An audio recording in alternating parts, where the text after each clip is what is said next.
Morning students, welcome back. I hope कि आप सब ने दिवाली बहुत अच्छे से मनाई हो। Happy Diwali to all. या इसी बीच में जो है आपके चिल्ड्रन डे भी चला गया। Happy children's day to all the lovely students. ठीक है, अब देखिए स्टूडेंट्स, अभी जो हम पढ़ रहे थे वो मैंने आपको बताया कि हम हाईलाइट्स के थ्रू चैप्टर वाइज चैप्टर को कवर करने वाले हैं ताकि आपको जो है समझ में आ जाए, या अभी तक आपने पढ़ाई स्टार्ट नहीं की है तो आपको क्लियर हो जाए कि अभी आपको क्या याद है और क्या नहीं है, आपको क्या क्या पढ़ना बाकी रह गया है, क्या चीज इंपॉर्टेंट है, क्या नहीं है, किस तरीके से हमको पढ़ना है। ये सारी चीजों के लिए हमने हाईलाइट्स के थ्रू जो है स्टडी करना स्टार्ट किया था। हमने जो आपका इंट्रोडक्शन चैप्टर था उसको कवर कर लिया। हमने second chapter basic concept start किया था। उसमें जो है मैंने आपको गुड्स के बारे में डिस्क्रिप्शन दे दिया था कि how many type of goods we have available in the economy. ये सारी चीजें हमने देखी थी। एक बार मैं फिर से रिमाइंड करा देती हूँ कि क्लासिफिकेशन जब आपने देखा था तो मैंने आपको बताया था 4 तरह की गुड्स हमारे पास होती है। There are 4 type of goods. हमने इनको 2 पार्ट में डिवाइड किया, but there are 4 type of goods. First is final good, second is intermediate good, third is consumption या कंज्यूमर गुड्स हम कहते थे, या फिर हम फोर्थ को हम कहते थे कैपिटल गुड्स।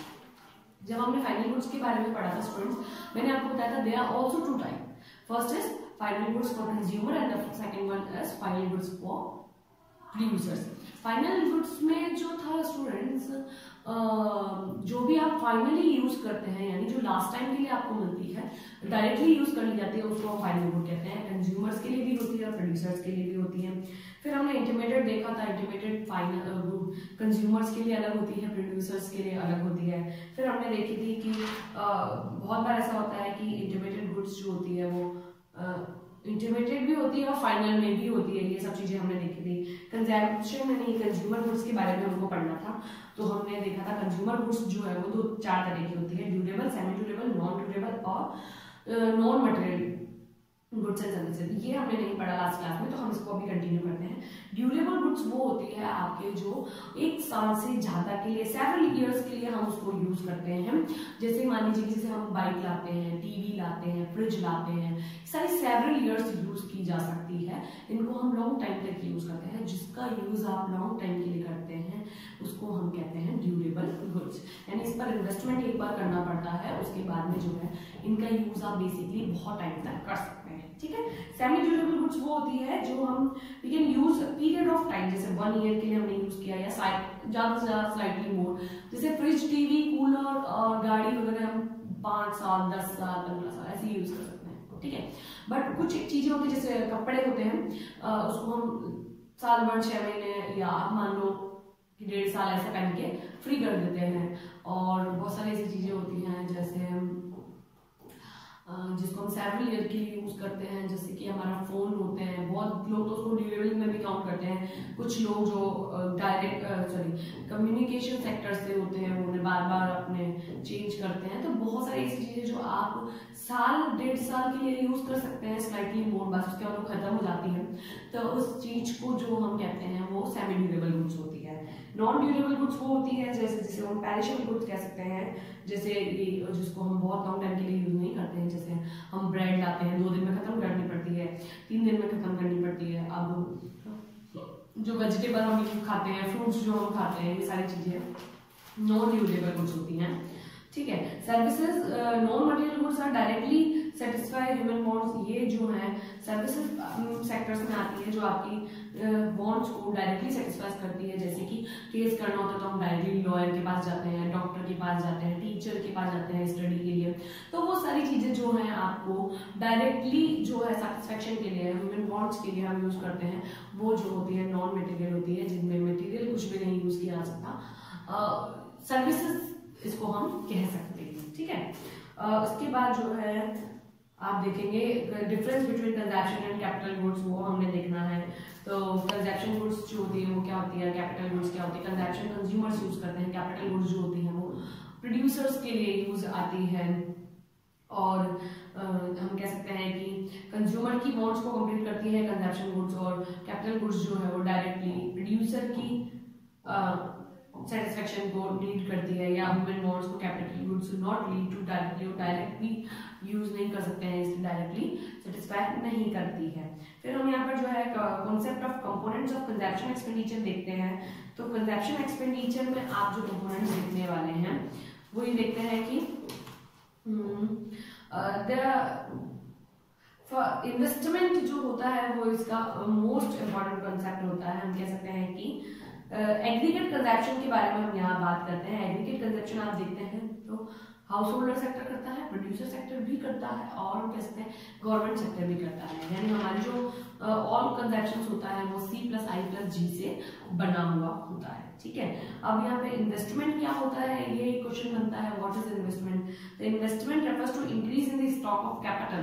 हम कह सकते हैं कि इन्वेस्टमेंट कैपिटल स्टॉक में इंक्रीज करता है। यानी मैंने अगर अभी 10 लाख रुपए इन्वेस्ट करके 100 किलो प्रोडक्शन दिया है, तो मैं अगर उसको 11 लाख, 12 लाख, 15 लाख करती हूँ तो मेरे इस कैपिटल स्टॉक में भी चेंज आएगा। This is called the investment. Investment का मतलब होता है कि इसके पीछे एक मोटिवेशन होता है प्रॉफिट का। पहली चीज तो इसके पीछे एक मोटिवेशन होता है प्रॉफिट का। इन्वेस्टमेंट प्रोड्यूसर्स करते हैं और एक्सपेंडिचर जो होता है वो कंज्यूमर्स करते हैं फॉर देयर सेटिस्फैक्शन। वो अपनी सेटिस्फैक्शन के लिए जो है इन्वेस्टमेंट करते हैं। हम ये कह सकते हैं कि ये एक तरह से कैपिटल फॉर्मेशन भी हो सकता है, ये increase process of increase stock भी हो सकता है। ठीक है, यानी इन्वेस्टमेंट आप करते हैं तो आप प्रॉफिट को दिमाग में लाते हैं, उसके बाद अपना इन्वेस्टमेंट करते हैं और इन्वेस्टमेंट करने से आपके कैपिटल स्टॉक में जो है इंक्रीज आता है और उससे जब आप सेल करते हैं तो आपको प्रॉफिट भी फिर से मिलता है। दो तरह के इन्वेस्टमेंट होते हैं, फिक्स्ड और इन्वेंटरी। फिक्स्ड इन्वेस्टमेंट वो होता है स्टूडेंट्स जो आपको प्रोडक्शन से कोई लेना देना नहीं रखता, यानी उसके प्रोडक्शन के इंक्रीज होने से और डिक्रीज होने से उसका कोई मतलब नहीं होता है। बेसिक इन्वेस्टमेंट होता है, आपको करना कंपलसरी होता है। जैसे कि हम कह सकते हैं इलेक्ट्रिसिटी हम लेते हैं तो इलेक्ट्रिसिटी का जो स्थायी शुल्क आता है यानी फॉर्मल चार्जेस आता है वो आपको पे करना कंपलसरी होता है। बिजली का बिल, वाटर सप्लाई है तो वाटर सप्लाई का हमको देना पड़ता है। तो बेसिकली मशीन लगाई है तो मशीन लानी ही पड़ेगी। तो ये सारी चीजें जो है फिक्स इन्वेस्टमेंट, बार बार इन पे इन्वेस्टमेंट नहीं करना पड़ता, डेप्रिशिएशन इन पे लगता है कुछ चीजों पे और इन पे बार बार इन्वेस्टमेंट नहीं करता। बट अगर आपका प्रोडक्शन इंक्रीज होता है तो कभी भी इनकी वजह से इंक्रीज नहीं होता है। प्रोडक्शन स्टार्ट इनकी वजह से होता है बट इंक्रीज इनकी वजह से नहीं होता है। बेसिकली हम कह सकते हैं कि फिक्स इन्वेस्टमेंट वो इन्वेस्टमेंट होता है जिसका प्रोडक्शन से कोई लेना देना नहीं होता है। प्रोडक्शन इंक्रीज होता है तो इनकी वजह से नहीं होता, ये अगर डिक्रीज होता है तो भी नहीं होता, क्योंकि हम कह सकते हैं कि जैसे स्थायी शुल्क जो है वो हमारे अगर 400 पर मंथ के लिए लग रहा है तो वो हमेशा 4 मंथ लगेगा। आपकी फैक्ट्री बंद हो गई तो भी बिल आएगा, अगर नहीं बहुत सारा आप काम कर रहे तो भी स्थायी शुल्क यही आने वाला है। तो बेसिकली ये जो है प्रेडिक्शन में कोई रेफरेंस नहीं रखते हैं। ठीक है, हम कह सकते हैं कि इन्वेंटरी स्टॉक क्या होते हैं? इन्वेंटरी का मतलब ये होता है कि ये फिनिश्ड गुड और सेमी फिनिश्ड गुड और रॉ मटेरियल को हम इन्वेंटरी गुड कह सकते हैं, यानी कि ये आपके स्टॉक में इंक्रीज कर सकते हैं, ये स्टॉक को चेंज करते हैं। इन्वेंटरी स्टॉक जो होता है वो चेंज करने के लिए काम आता है, यानी आप उसको मॉडिफाई करके फिर कुछ गुड्स और सर्विसेज में बदलते हैं और जिससे आपको हेल्प होती है कि आपकी फाइनल गुड तैयार होती है और फिर उसको आप सेल करके अपने प्रॉफिट को गेन करते हैं। ठीक है, तो ये होते हैं हमारे दो तरह के इन्वेस्टमेंट, फिक्स्ड और इन्वेंटरी। फिक्स्ड इन्वेस्टमेंट आपके इंपॉर्टेंट होता है, आप इसको नोट डाउन करें। ठीक है, फिर हम ग्रॉस और नेट इन्वेस्टमेंट के बारे में बात करते हैं स्टूडेंट्स।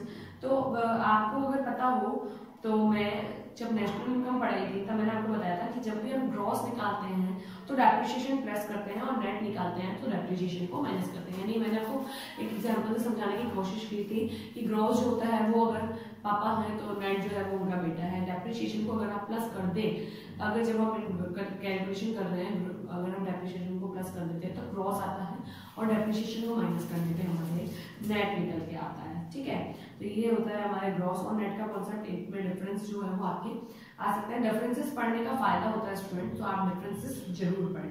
अब आपको डेप्रिसिएशन क्या होते हैं ये हम आपको नेक्स्ट क्लास में बताएंगे। यहाँ तक अगर आपको कोई प्रॉब्लम आती है तो आप बेसिकली पूछ सकते हैं, कोई भी बात नहीं है यहाँ पे। और स्टूडेंट्स पढ़ना अब आप स्टार्ट कर दें। आप अपने दिमाग में क्लियर रखें कि एग्जाम्स होंगे। आप अगर ये सोचते हैं कि लास्ट टाइम वाला सीन आपके साथ रहने वाला है, दिस इज नॉट पॉसिबल।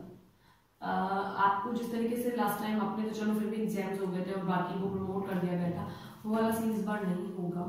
आप पढ़े, एग्जाम्स होंगे, आप तैयारी रखें। और नॉलेज नाम की भी कोई चीज़ होती है स्टूडेंट्स, अगर आपको आगे जाना है, आपको नेक्स्ट क्लास में अगर आप पहुंचते हैं तो नॉलेज भी बहुत जरूरी है, और ये बुक जो है वो आपके आगे तक काम आने वाली है। वेरी नॉलेजेबल बुक है। आप अगर बीकॉम करते हैं या बीए करते हैं, तो अगर इकोनॉमिक्स सब्जेक्ट आप चूज करते हैं तो डेफिनेटली बीकॉम वालों के तो ये सब्जेक्ट आएगा ही आएगा, कंपल्सरी है। आप नहीं पढ़ते हैं तो आपको बहुत नुकसान होगा, इसीलिए मैं अभी बता रही हूँ कि आप इस बुक को पढ़ना स्टार्ट कर दें। और अगर आपको कोई भी प्रॉब्लम आती है आप पूछिएगा। Happy Diwali to all the students, happy children day to all the students. Okay students, thank you.